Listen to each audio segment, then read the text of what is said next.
On va retrouver tout de suite Florent Rodeau, envoyé spécial de France 24 à Mamoudzou avec Ashraf Habib. Bonjour à vous Florent. Merci d'être avec nous en direct. En plus, vous avez pris la pluie, je crois. Florent, la situation, on peut le dire, aujourd'hui se rétablit peu à peu dans l'archipel. Oui, et tout d'abord, l'eau qui est tombée tout à l'heure, ça n'était pas forcément celle qu'attendaient les Mahorais, puisqu'elle est tombée du ciel. Et avec tous les toits percés, les tôles fissurées, eh bien l'eau s'est infiltrée, c'est certain, dans des milliers d'habitations ici.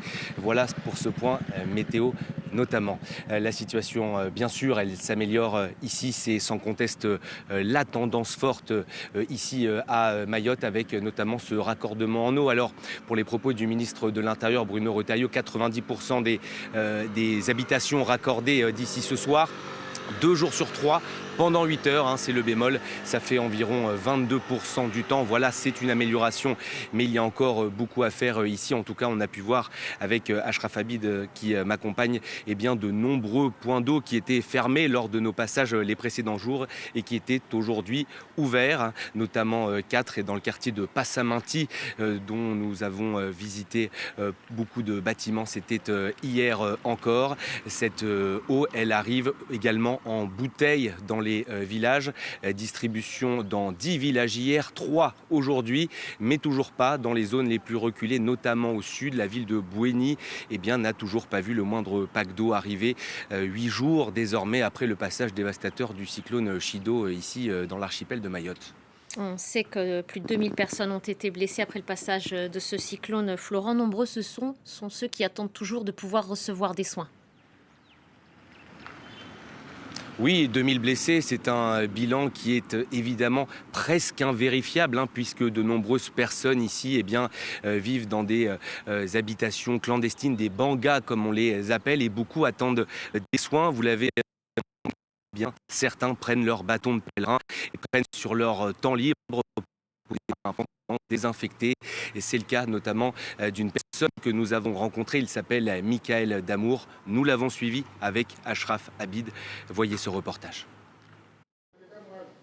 Porter secours aux blessés du cyclone, c'est la mission que s'est donnée Michael Damour.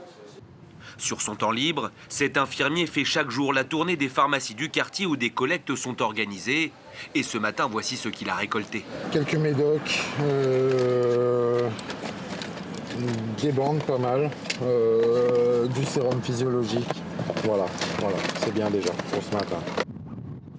Direction le quartier de Passaminti, ravagé par le cyclone Chido. Est-ce qu'il y en a qui sont blessés, qui ont des plaies? Dites aux gens qui sont blessés de monter, on va voir. Quelques soins, une remise de médicaments, et il est déjà temps de filer autre part. On retrouve Michael dans cette maison de migrants illégaux, où il faut se faire comprendre.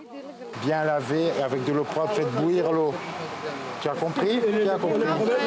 Ici, s'entassent plus de 80 personnes venues ces derniers mois de Somalie et de RDC. Sans ressources, seule eau disponible pour eux depuis une semaine, celle marron de la rivière. Comment est-ce que nous allons faire? On n'a pas le choix. On n'a pas le choix, nous sommes obligés. C'est ça l'eau que nous utilisons. C'est pas bon. On n'a pas le choix, nous sommes obligés d'utiliser ça parce qu'on n'a pas le choix.